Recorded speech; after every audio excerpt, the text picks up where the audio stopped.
Bonjour à toutes et à tous. Aujourd'hui, pour le premier épisode officiel du podcast Ta maladie chronique, je vais interroger Morgane qui est atteinte d'endométriose pour vous sensibiliser un petit peu aux impacts que l'endométriose peut avoir, mais aussi au parcours médical très fastidieux que l'endométriose peut nous amener dans la vie. Donc on va pouvoir commencer avec Morgane. Donc Morgane, du coup, pour commencer, quel âge as-tu ? Alors j'ai 26 ans. D'accord. Depuis combien de temps tu souffres d'endométriose ? Je souffre d'endométriose depuis 15 ans. Ok, ça fait un bon paquet d'années. Sur ces 15 ans, du coup, combien d'années ont été nécessaires avant de pouvoir avoir des mots sur tes mots ? Alors j'ai attendu 13 ans pour le diagnostic. Ok, donc en fait, une grosse partie de ta souffrance était sans réponse. Ok. Qui t'a parlé la première fois d'endométriose, même peut-être avant qu'on pose le diagnostic ? Est-ce que ça avait été mentionné ? Et si oui, par quel type de professionnel, par exemple ? Alors ça a été mentionné par mon ancienne belle-sœur. D'accord. Qui, elle, était dans le domaine un peu médical ou pas du tout ? Oui, qui était à l'école d'infirmière. Ok, d'accord. Et donc du coup, à partir du moment où cette personne t'a mentionné l'endométriose, est-ce que c'est elle qui t'a guidée vers un autre professionnel ou est-ce que c'est toi qui as fait tes recherches toute seule, un peu perdue dans la masse ? Alors du coup, j'en ai parlé à ma maman, mais qui m'avait dit non, c'est pas possible, tu as 19 ans, on verra au fur et à mesure du temps. D'accord. Donc du coup après c'est par des recherches internet que j'ai pu effectivement vérifier les symptômes, mais j'ai laissé traîner jusqu'à ma grossesse du coup. D'accord, ok. Donc du coup, tu avais vraiment cette démarche de quand même continuer de te renseigner, mais vu qu'on t'a un peu freiné pour consulter, tu n'avais pas pris le temps de forcément aller voir quelqu'un pour vérifier ça. Exactement, et puis j'ai eu peur aussi d'avoir un diagnostic et de devoir me lancer dans un suivi médical, alors qu'à ce moment-là, je rentrais moi-même à l'école d'aide-soignante. D'accord, donc en fait, ouais, t'étais un peu réticente à l'idée en fait de poser vraiment quelque chose de concret sur tes douleurs, de poser vraiment un vrai diagnostic parce que tu savais qu'après ça serait un parcours compliqué. Oui, voilà, exactement. Ok, d'accord. Finalement, quand est-ce que tu as été poussée à consulter spécifiquement pour ça ? Qu'est-ce qui a été le déclic ou l'événement qui a fait que tu as dû consulter pour l'endométriose ou en tout cas la suspicion d'endométriose ? Pendant ma grossesse, on m'a parlé d'endométriose puisque j'ai eu une grossesse très compliquée. J'ai eu des saignements et des douleurs tout le long. C'est ma sage-femme qui m'accompagnait du coup pour les cours de préparation à l'accouchement qui m'avait parlé de l'endométriose. D'accord.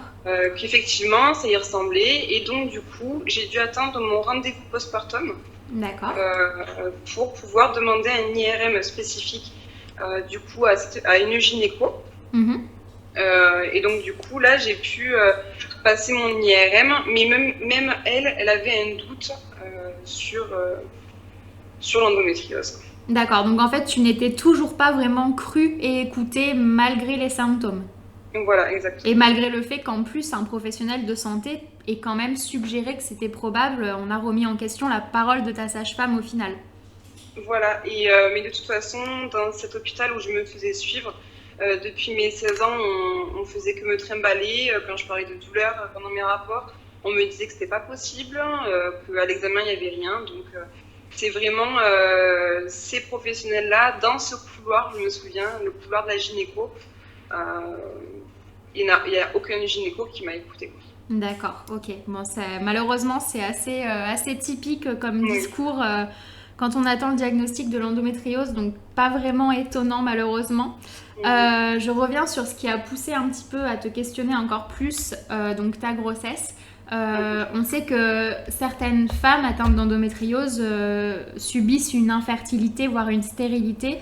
Pour toi, du coup, est-ce qu'il y a eu des difficultés à concevoir un bébé ou est-ce que ça a été finalement assez rapide par rapport à d'autres qui ont beaucoup de mal avec l'endométriose ? Alors bizarrement, on me disait que je n'avais pas d'endométriose, mais on me disait que j'allais avoir du mal à tomber enceinte, sans mettre les mots en fait sur ma douleur. D'accord. Je pense que le mot endométriose, on ne voulait pas me le sortir. Mhm. Et donc, du coup, à partir de mes 20 ans à peu près, avant, hein, mais à mes 20 ans, en tout cas, quand j'étais avec mon conjoint, on m'a dit que j'allais avoir du mal. Donc, du coup, j'ai arrêté ma pilule Ouais. et il s'est suivi, en fait, 7 cycles très anarchiques, très douloureux et j'ai réussi à tomber enceinte naturellement. Ce mois-ci, j'ai pris de l'homéopathie, voilà. Je D'accord. m'étais aidée des vitamines. J'avais de l'acide folique aussi en continu depuis 3 mois. Ok. Donc du coup, pour moi, en tout cas, ça a été assez rapide et naturel. D'accord. C'est le après, puisque j'ai commencé à saigner 2 semaines après mon test positif. D'accord. Donc dès le début, en fait, tu avais forcément des inquiétudes et tu avais des questions à te poser dès le début de ta grossesse sur son avancée, on va dire, et peut-être aussi des peurs, en fait, pour la suite quand tu as vu que finalement les problèmes gynéco continuaient même avec la grossesse. Oui, Ouais. j'ai eu très très très peur. Et puis on ne savait pas si bébé allait tenir jusqu'aux 3 mois. Puis 3 mois passés, j'ai eu le placenta qui est descendu, D'accord. donc placenta prévia, Ouais. avec une hospitalisation pendant une semaine. Mhm. Là, on ne savait toujours pas si j'allais pouvoir garder ma grossesse et si bébé allait être viable parce que c'était trop tôt. D'accord. Donc après, les choses se sont calmées et j'ai continué à saigner un petit peu tout le long de ma grossesse. Mais avec du repos, j'ai réussi à garder ma fille. Très bien, bon ça c'est le principal du coup. Oui. Moi ce qui m'interpelle du coup dans ce parcours, c'est qu'on t'a quand même dit que tu aurais du mal à avoir un enfant. Mais qu'est-ce qu'on te disait pour le justifier? Parce que personne ne voulait poser de diagnostic officiel, mais en même temps on te balançait comme ça une info quand même difficile à admettre et à intégrer quand on a un désir d'enfant. Donc qu'est-ce qu'on te donnait comme raison pour cette probable infertilité ou du moins pour cette probable difficulté à concevoir? Qu'est-ce qu'on te disait? Pourquoi ça aurait été plus difficile pour toi? Alors, on me répondait cette question surtout en réponse à mes questions ou en réponse à mes symptômes. Mhm. Donc, bonjour madame, j'ai mal pendant les rapports, j'ai des règles très douloureuses et très abondantes. Je ne peux pas aller en cours une semaine, voire plus par mois. Je suis mise sous pilule en continu depuis X années. Et là, on me répondait ça. D'accord. Voilà. Et je n'ai jamais réellement su pourquoi. Mhm. Je n'ai jamais réellement su pourquoi on me disait ça en retour. D'accord, ok. Donc c'était vraiment flou pour une information qu'on te donnait comme ça et qui était en plus pas super positive. Donc finalement, ça a un peu manqué de tact peut-être aussi dans ce genre d'annonce. Oui, et ça fait perdre aussi les pédales. C'est surtout que je ne savais Ouais. pas quel chemin prendre, en fait. D'accord. Du Voilà. coup, quand on t'a annoncé ça, est-ce que ça a influencé la suite de tes projets, par exemple? Est-ce que tu t'es dit, vu qu'ils me disent que je vais avoir des difficultés, je vais tenter dès maintenant? Et est-ce que du coup, tu as eu une grossesse peut-être plus tôt que ce que tu avais imaginé dans ta vie? Ou est-ce que ça rentrait dans tes projets déjà de base? J'ai toujours voulu être maman, Ouais. très tôt. C'était pas un souci, mais mon conjoint ne voulait pas être papa maintenant. Mhm. Alors oui, ça a influencé, c'est que moi je lui ai souvent parlé de mes rendez-vous gynéco Ouais. et on s'est pressé effectivement pour Oui. pouvoir faire un enfant D'accord. plus tôt que prévu. Ouais, parce que comme on le sait, plus on avance dans l'âge et plus on dépasse la vingtaine et malheureusement, moins la possibilité d'avoir une grossesse naturelle est facile, surtout quand on a des problèmes gynéco, dont l'endométriose. Donc finalement, ça a été un peu par anticipation. Tu t'es dit, il vaut mieux peut-être s'y mettre maintenant pour avoir plus de chance. Oui, c'est ça, parce Ok, qu'on n'avait pas envie de passer par la PMA ouais, et faire tout ça. d'accord, ça marche. Du coup, finalement, ce diagnostic officiel d'endométriose, quand est-ce qu'il a été posé et par qui, dans quel contexte exactement? Il a été posé du coup après la naissance de ma fille, donc elle avait 3 mois et demi. Oui, J'ai passé juste une IRM simple dans ma ville, avec une imagerie vraiment pas bonne. d'accord. Donc j'ai passé mon IRM et il y a le radiologue qui est venu dans ma cabine.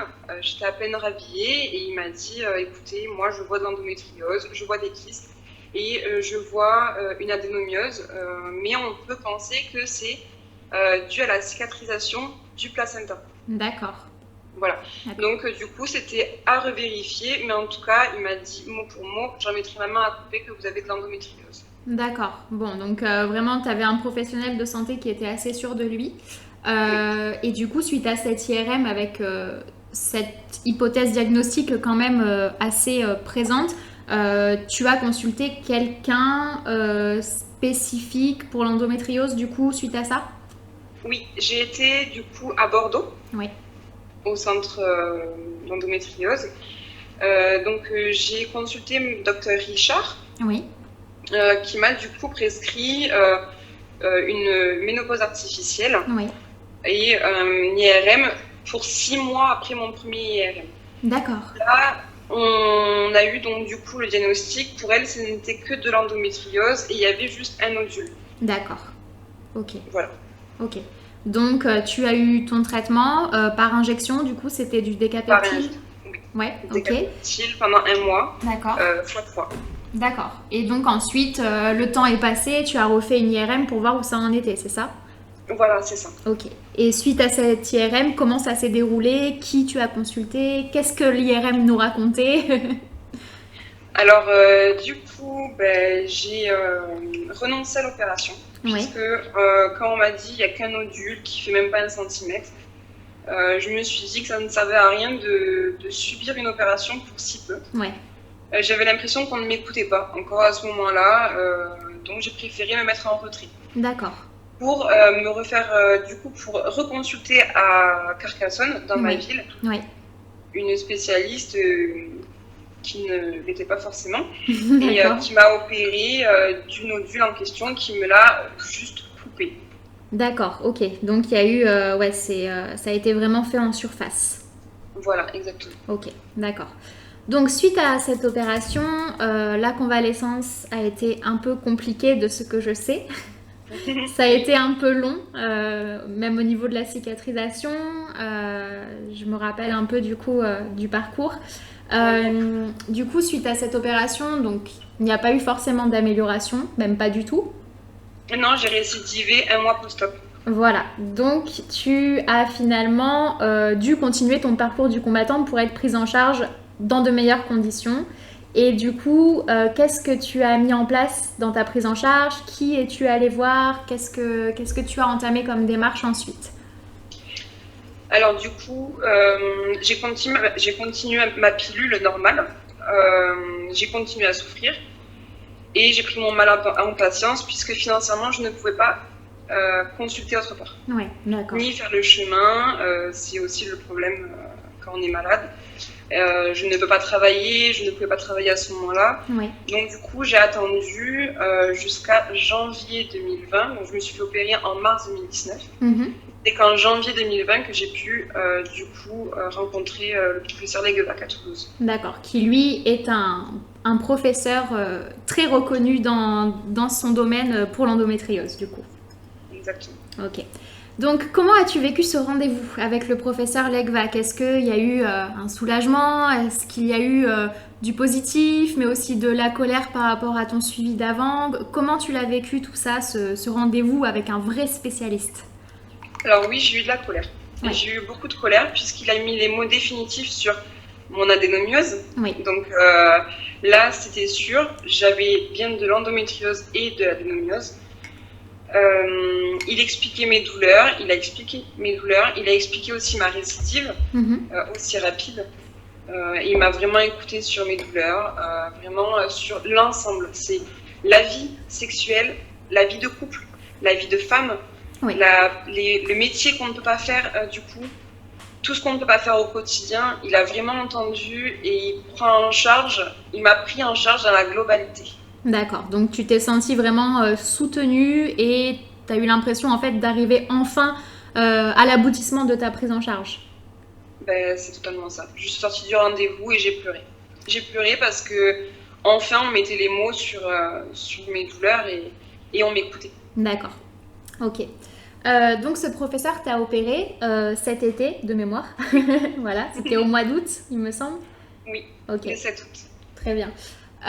Du coup, comment s'est passé le post-op, vraiment purement du point de vue physique de l'endométriose? Comment ça s'est passé pour toi cette fois-ci, si tu devais comparer à ta première opération? Le jour et la nuit. C'est le jour et la nuit. J'ai eu très très peu de douleurs par rapport au gaz. Oui, J'en ai eu 2 jours. d'accord. Sur la première opération, j'en ai eu pendant 14 jours. Ok, alors je resitue pour les personnes qui sont novices en célioscopie, en endométriose. Du coup, Morgane parle des gaz parce qu'en fait, pour faire une célioscopie, pour permettre de faire des petites incisions, on va en fait mettre dans l'abdomen justement un gaz pour faire gonfler, pour dilater toute la cavité abdominale, tous les organes, afin vraiment de les éloigner un petit peu les uns des autres et créer une meilleure visibilité et pouvoir du coup sectionner, opérer, gratter un petit peu là où on veut sans avoir à faire une grosse cicatrice de la parotomie ou même une cicatrice type césarienne. Donc du coup ces gaz ensuite doivent s'éliminer et ça peut être très très douloureux, notamment dans les côtes, dans les épaules, etc. Voilà pour resituer.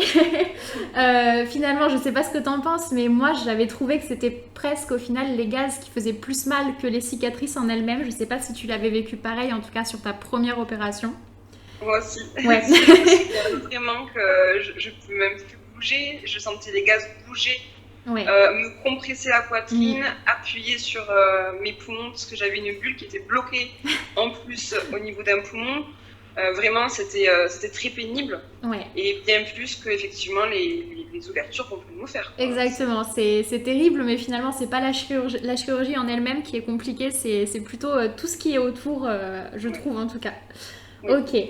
Actuellement, suite à cette opération, là, ça fait plusieurs mois, donc comment te sens-tu au niveau de l'endométriose? Je revis. D'accord. Je redécouvre en fait une vie avec très peu de douleurs. Même quand les douleurs sont là, elles sont quand même, je dirais, agréables dans le sens où je les accueille. D'accord. Je sais que c'est normal et que Ouais. je souffrirai toute ma vie. Ok. Après, au niveau des douleurs, ça n'a rien à voir. Je prends très peu d'antidouleurs, quasiment plus. Oui. Moi, je vais mettre du CBD, ce qui ne suffisait pas avant, Oui. entièrement. Je peux de nouveau remarcher plusieurs mètres, voire plusieurs kilomètres. Ouais, donc quand Je même peux m'asseoir. une belle évolution.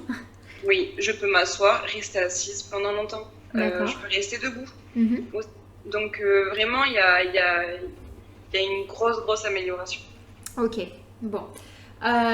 Du coup, on va reparler un peu de cette amélioration tout à l'heure pour une belle conclusion.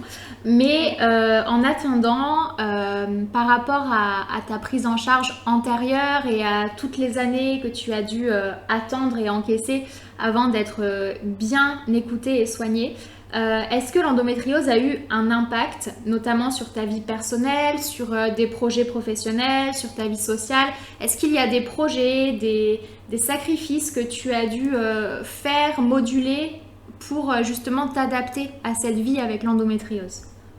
Oui, tout à fait. J'ai dû renoncer d'une part à mon métier d'aide-soignante, puisque j'avais perdu plus de 14 kilos Ouais, après mon diagnostic. d'accord, J'ai dû renoncer donc du coup à ce métier pour lequel j'avais travaillé pendant 5 ans, mes concours, prépa concours et plus l'année scolaire.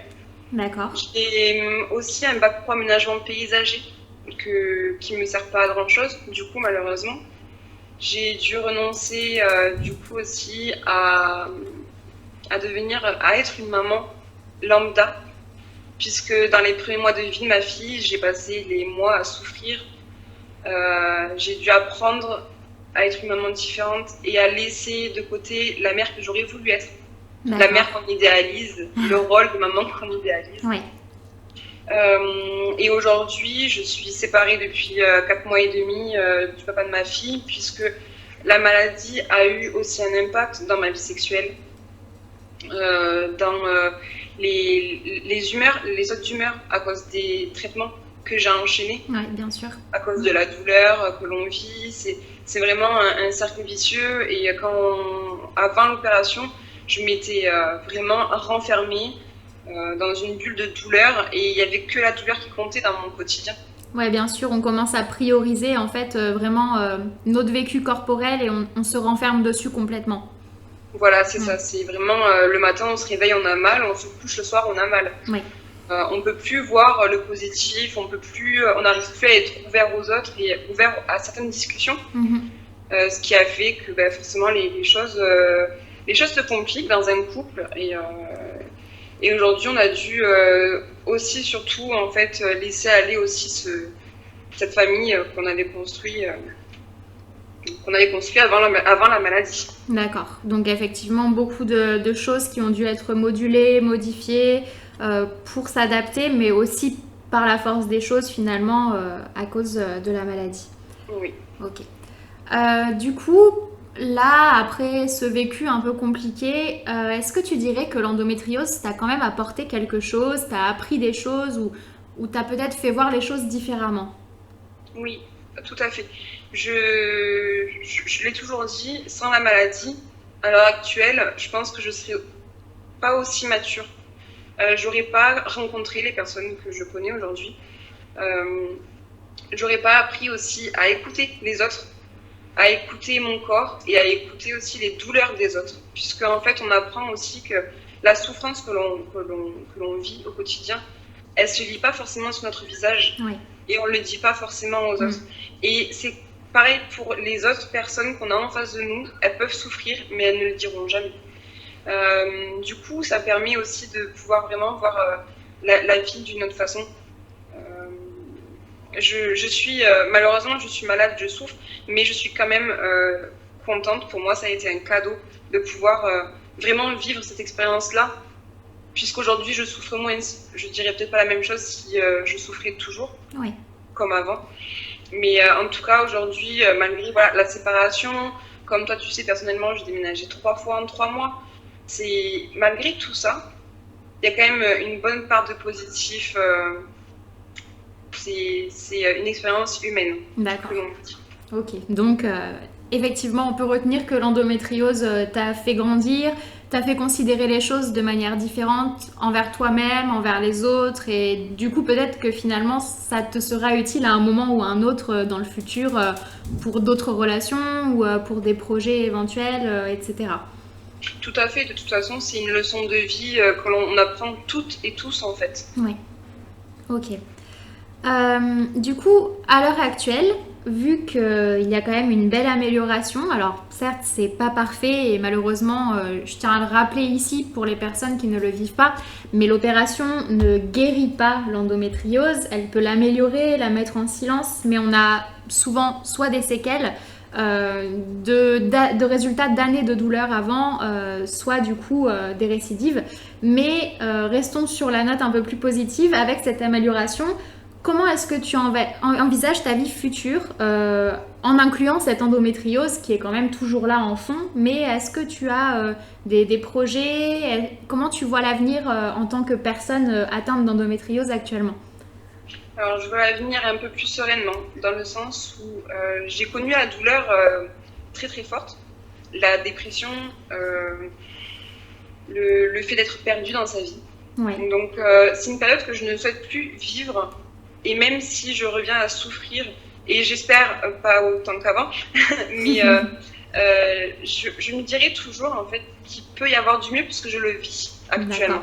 D'accord. Ok. On peut essayer d'améliorer les choses en voulant faire en sorte que. Donc j'envisage en fait ma vie future sur une note positive où vraiment je vais essayer de moi-même trouver mon chemin sans toujours attendre qu'on me trouve, quoi que ce soit, que l'on me suive, sans attendre en retour en fait des professionnels et toujours rester maître de son parcours médical et ne pas laisser les professionnels me dire que ce n'est rien. Oui. Des projets, oui, j'en ai, puisque je change aussi de voie professionnelle. Oui. Donc du coup, je me lance dans l'art-thérapie pour être art-thérapeute. Quelque chose qui sera aussi bénéfique pour moi, mais bénéfique pour les autres. Et je pourrais aussi intégrer mon parcours, intégrer mon expérience de vie. Et je pourrais aussi apprendre des autres.